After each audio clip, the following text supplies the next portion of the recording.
दोस्तों, अगर हम भारत के इतिहास के पन्नों पर एक बार नजर दौड़ाएं तो इसमें हमें कई सारे युद्ध नजर आने वाले हैं, क्योंकि हमारा भारत का इतिहास युद्धों से भरा पड़ा है। इनमें से कुछ युद्ध भारत में घुसपैठ करने वालों से लड़े गए थे, तो कुछ युद्ध अपने साम्राज्य विस्तार के लिए लड़े गए थे। इसके अलावा कुछ युद्ध ऐसे भी थे जो अपनी मातृभूमि की रक्षा के लिए लड़े गए थे। लेकिन आज हम इतिहास के एक ऐसे युद्ध के बारे में बात करने जा रहे हैं जिसे अपने आत्मसम्मान या आन बान शान के लिए लड़ा गया था। जी हाँ, हम बात कर रहे हैं राजपूत और मुगल बादशाह के बीच लड़े गए भयंकर युद्ध हल्दी घाटी के बारे में।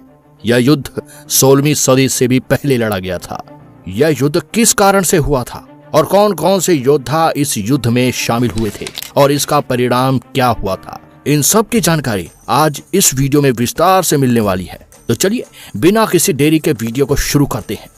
आपको बताते चले कि 15वीं सदी में भारत के अंदर कई राजा अपने अपने साम्राज्य पर राज करते थे। इन्हीं में से मेवाड़ भी एक प्रमुख रियासत हुआ करती थी। राजस्थान के दक्षिण पूर्व के छोर पर स्थित यह मेवाड़ राजपूतों का साम्राज्य था, उनका गढ़ था। इस साम्राज्य के अंतर्गत आज के समय के भीलवाड़ा, चित्तौड़गढ़, प्रतापगढ़, राजसमंद, उदयपुर और झालावाड़ ये सभी जिले शामिल थे। इसके अलावा मध्य प्रदेश के नीमच, मंदसौर जिले भी मेवाड़ साम्राज्य के अंतर्गत ही आते थे। यानी कि इन सब हिस्सों को मिलाकर मेवाड़ का राजपूताना साम्राज्य फैला हुआ था।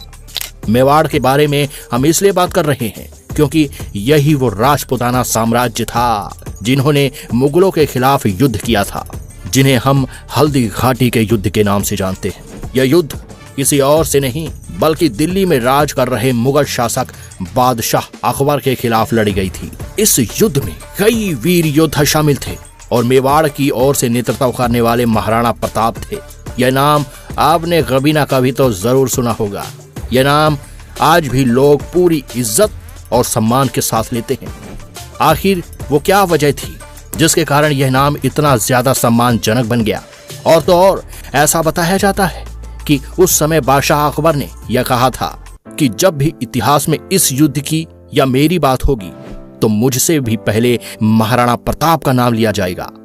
क्या थी वो वजह और महाराणा प्रताप के वीरता की सच्ची कहानी को चलिए विस्तार से जानते हैं। तारीख 9 मई 1540 को मेवाड़ के राजा उदय सिंह के घर में कीका का जन्म हुआ था। कीका उदय सिंह का सबसे बड़ा बेटा था। अब आपके मन में सवाल आ रहा होगा कि आखिर यह कीका कौन है? तो आपको बता दें, महाराणा प्रताप को ही बचपन में कीका कहकर पुकारा जाता था। दरअसल महाराणा प्रताप का बचपन भील समुदाय के बीच ही गुजरा था। भील एक प्रकार की जनजाति थी। भील समाज के लोग अपने बच्चों को कीका कहकर पुकारा करते थे, इसीलिए महाराणा प्रताप को भी वे लोग कीका ही पुकारा करते थे। महाराणा प्रताप बचपन से ही भील समुदाय में रहकर उनके बच्चों के साथ ही बड़े हुए थे और उनके साथ ही युद्ध कला सीखी थी। धीरे धीरे बड़े होकर कीका अब महाराणा प्रताप के रूप में पहचाने जाने लगे थे। लेकिन अब राजा उदय सिंह की उम्र भी हो चुकी थी और राजगद्दी संभालने के लिए महाराणा प्रताप के भाई जगमाल सिंह को पूरे मेवाड़ का राजा घोषित किया गया।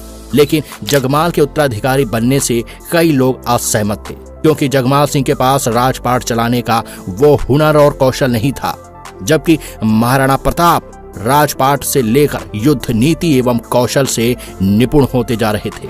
इसीलिए प्रजा की भलाई और साम्राज्य की मजबूती के लिए जगमाल सिंह को हटाकर 28 फरवरी 1572 को महाराणा प्रताप को मेवाड़ का उत्तराधिकारी चुना गया। आपको बता दें कि उस समय महाराणा प्रताप की उम्र 32 साल थी। यह वो दौर था जिस समय पूरे भारत में से ज्यादातर हिस्से मुगल सम्राट के अधीन होते जा रहे थे और उस समय मुगलों की बागडोर बादशाह अकबर के हाथों में थी। अकबर अपने शक्ति और पराक्रम से पूरे भारत पर अपनी हुकूमत कायम करना चाहते थे।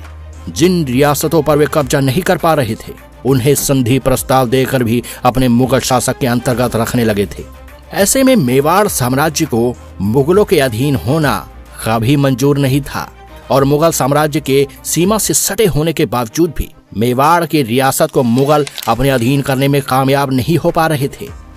हालांकि मेवाड़ के आसपास के इलाके चित्तौड़, बदनौर, शाहपुरा और रायला जैसे इलाके मुगलों के हाथों में जाने लगे थे। मेवाड़ को भी अपने कब्जे में लेने की लालसा अकबर के मन में दिनों दिन बढ़ती जा रही थी।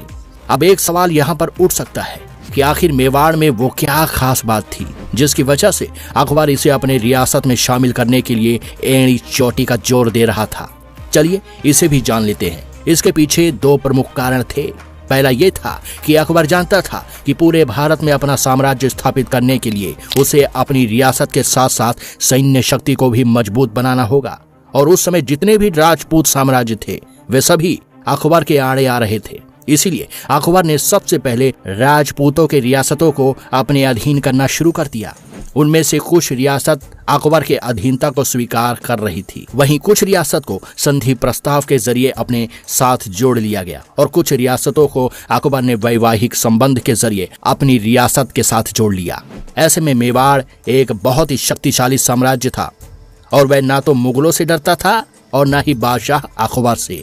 इसी कारण से बादशाह अकबर मेवाड़ को अपने अंतर्गत लाना चाह रहा था ताकि बादशाह अकबर का साम्राज्य और भी शक्तिशाली बन सके।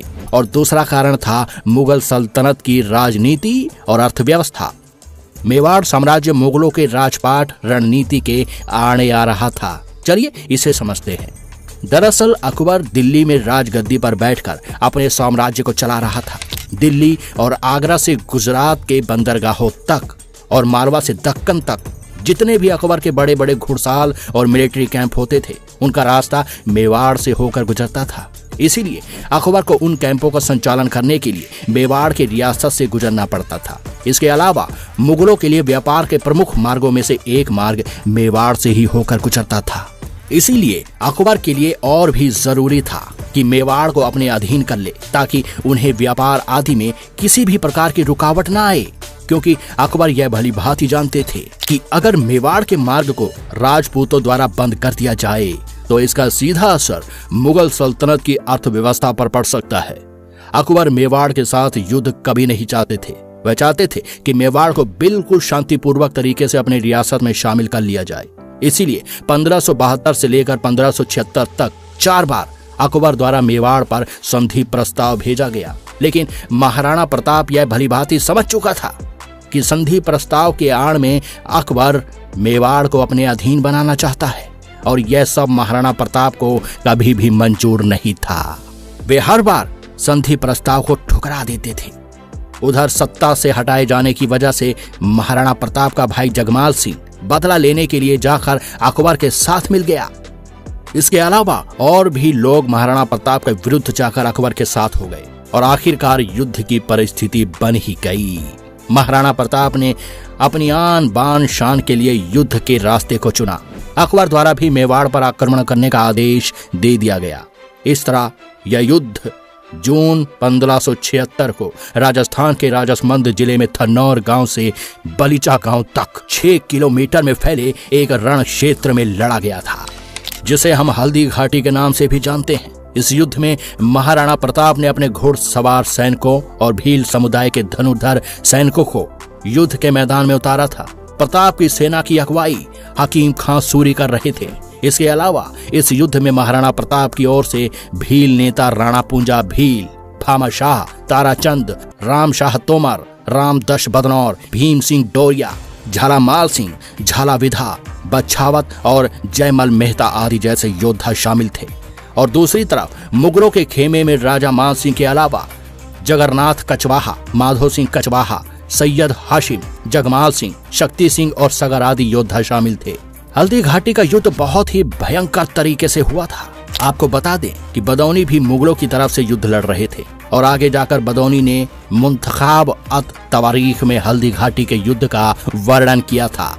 इस युद्ध में सैनिकों के साथ साथ जानवरों को भी अपनी जान बलिदान के रूप में देनी पड़ी थी। महाराणा प्रताप के प्रतापी घोड़े का नाम था चेतक। यह वही घोड़ा था जो अपने मालिक की जान बचाने के लिए खुद की जान दे दिया था। युद्ध के पहले दिन ही महाराणा प्रताप मुगलों पर भारी पड़ रहे थे, जिसके चलते कई मुगल सैनिकों के साथ बदौनी भी युद्ध छोड़कर भाग निकले। इसके बाद फिर से मुगल सेना को मजबूत बनाते हुए एक बार फिर से बनारस नदी के किनारे रक्तताल के मैदान पर युद्ध लड़ा गया। इसका भी नतीजा वही हुआ। मुगल सेना फिर से बिखर गई। मान सिंह ने जैसे तैसे अपनी सेना में जोश भरा और फिर से युद्ध आरंभ किया। इस बार युद्ध में हाथियों को उतारा गया, इसीलिए इसे हाथी युद्ध के नाम से जाना जाता है। दोनों पक्षों के योद्धा हाथियों के ऊपर चढ़कर युद्ध करने लगे। इस बार महाराणा प्रताप के हाथी कमजोर साबित हुए। अब महाराणा प्रताप के पास एक ही रास्ता था इस युद्ध को समाप्त करने का, और वो था मुगल सेना का नेतृत्व कर रहे मान सिंह को मार गिराना। राजपूतों ने अपनी रणनीति बदली और मुगल सेना को चीरते हुए महाराणा प्रताप और कुछ प्रमुख योद्धा मान सिंह के समक्ष पहुंच गए। इधर महाराणा प्रताप अपने घोड़े पर बैठकर मान सिंह पर अपने भाले से वार करते हैं, लेकिन मान सिंह अपने हाथी के ऊपर होने के कारण बच जाते हैं, जिसके बाद महाराणा प्रताप का घोड़ा जख्मी हो जाता है। इसके बाद बताया जाता है कि परिस्थिति को देखते हुए महाराणा प्रताप को समझा बुझाकर युद्ध से दूर भेज दिया जाता है और महाराणा प्रताप के मुकुट को झाला बिदा पहनकर उनके स्थान पर युद्ध को जारी रखते हैं। मुगल सेना झाला बिदा को महाराणा प्रताप समझकर उन पर हमला करने लगते हैं और महाराणा प्रताप की जान बचाते हुए झाला बिदा हल्दी घाटी के युद्ध में वीर गति को प्राप्त हो जाते हैं। प्रताप को अपने जख्मी घोड़े चेतक के साथ युद्ध छोड़कर पहाड़ की ओर जाना पड़ा। कुछ दूर सुरक्षित जगह अपने मालिक को पहुंचाने के बाद चेतक अपने प्राण त्याग देता है। आज भी बलीचा नामक जगह पर चेतक की समाधि बनी हुई है। बताते चले कि हल्दी घाटी युद्ध का कोई परिणाम नहीं निकला था, क्योंकि महाराणा प्रताप ने कभी हार नहीं मानी थी और अकबर भी उसे जिंदा या मुर्दा पकड़ने में नाकामयाब रहा। हालांकि मेवाड़ के कुछ हिस्सों पर मुगलों ने कब्जा जरूर कर लिया था, लेकिन हल्दी घाटी युद्ध के बाद आगे चलकर महाराणा प्रताप अरावली के पहाड़ियों में रहकर अपने बचे हुए साथियों की मदद से एक बार फिर से मजबूत साम्राज्य बनाने में जुट जाते हैं। देखते ही देखते उन्होंने चित्तौड़ और मांडलगढ़ को छोड़कर कुंभलगढ़, गोकुंदा और उदयपुर जैसे हिस्सों पर फिर से अधिकार कर लिया। महाराणा प्रताप के इस नए साम्राज्य की राजधानी चावंद को बनाया गया। भयंकर युद्ध में महाराणा प्रताप का कुछ नहीं हुआ, लेकिन बीतते समय और बढ़ती उम्र ने प्रताप को कमजोर कर दिया और आखिर में 19 फरवरी 1597 को महाराणा प्रताप ने बंडोली नामक जगह पर अपनी अंतिम सांस ली। महाराणा प्रताप जैसे वीर योद्धा का उसी स्थान पर अंतिम संस्कार किया गया। बेशक हल्दी घाटी युद्ध का कोई परिणाम ना निकला हो, लेकिन इस युद्ध में साहस और बहादुरी का शानदार उदाहरण पेश किया गया था। अपनी आन बान शान और अपनी मातृभूमि को बचाने के लिए यह युद्ध आज भी हिम्मत, बलिदान और निष्ठा की प्रेरणा देता है। इस प्रेरणा के प्रमुख श्रेता बने वीर योद्धा महाराणा प्रताप सिंह। यही वजह है जिसके कारण भारतीय इतिहास में महाराणा प्रताप का नाम बहुत ही सम्मान के साथ लिया जाता है। तो दोस्तों, ये थी हल्दी घाटी युद्ध और महाराणा प्रताप की वीरता भरी सच्ची कहानी। उम्मीद है आपको इस वीडियो से कुछ नया जानने को मिला होगा। आज हमें अपनी राय कमेंट में जरूर बताएं। जाते जाते वीडियो को लाइक और चैनल को सब्सक्राइब जरूर कर लें, ताकि आपको हमेशा ऐसी ही इंटरेस्टिंग वीडियो देखने को मिलती रहे। धन्यवाद।